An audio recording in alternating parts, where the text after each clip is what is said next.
les filtres et les tris avec Vue.js. Donc les filtres, évidemment, ils vont permettre d'agir sur le rendu de listes, donc qui sont issus de tableaux d'éléments, qu'on récupère la plupart du temps par Ajax, évidemment. Vue.js va offrir pas mal de possibilités pour les filtres. On peut filtrer un tableau d'éléments, on peut l'ordonner, on peut appliquer un filtre personnalisé dans des cas un petit peu plus compliqués, ou utiliser évidemment des librairies, une ou des librairies utilitaires, puisqu'il y en a pas mal qui existent sur ce principe. Alors, les filtres, ils vont permettre d'afficher une version filtrée du tableau, sans en modifier ou réinitialiser le tableau d'origine. Donc là, on va utiliser une fonction ou des propriétés calculées qui sont non mutatives. Hein, par principe, évidemment, on ne modifie jamais le tableau d'origine, puisque le filtre il peut être appliqué avec différents critères. Donc évidemment, il faut toujours avoir à disposition le tableau d'origine des informations.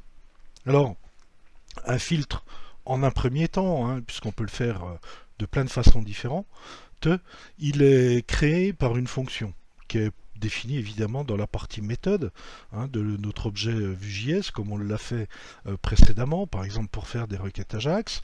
Elle va prendre en entrée une variable qui représente le critère de filtrage, et puis elle va renvoyer le tableau concerné, donc le tableau qu'on a filtré, avec la fonction filter, à laquelle on va passer évidemment en paramètre un des éléments du tableau. La fonction filter, elle va renvoyer une égalité, c'est-à-dire elle permet d'occulter ceux qui ne sont pas dans cette égalité et renvoyer que ceux qui concernent évidemment l'égalité vraie.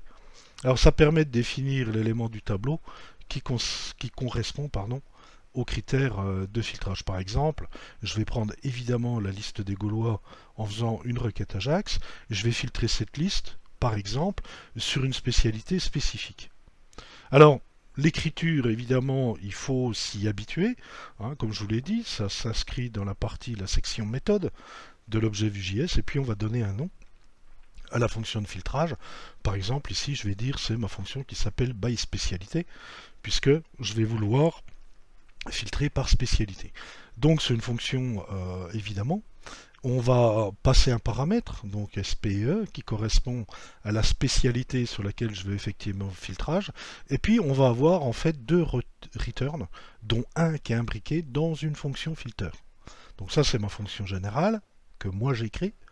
Évidemment ça va me renvoyer pour l'élément que j'ai à filtrer, c'est-à-dire ma liste de Gaulois, sur laquelle j'applique avec la fonction filter mon filtre, qui est elle-même une fonction. Donc en fait c'est comme un for, ça va parcourir ma liste de Gaulois, et pour chacun des Gaulois, il faut que je lui donne un nom. Donc je vais l'appeler par exemple Gaulois, un des éléments du tableau au fur et à mesure qu'on va parcourir la liste des Gaulois. Et on va renvoyer le Gaulois dont la spécialité, dans mon cas, est égale à la spécialité que j'ai passée ici en paramètre. Alors évidemment, on a une égalité stricte, hein, ne pas oublier de mettre les trois signes égaux les uns derrière les autres. Et puis, il va vous renvoyer, il ne va pas modifier la liste des Gaulois originale, il va vous renvoyer simplement la liste des Gaulois en ne faisant apparaître que ceux qui correspondent aux critères de filtrage.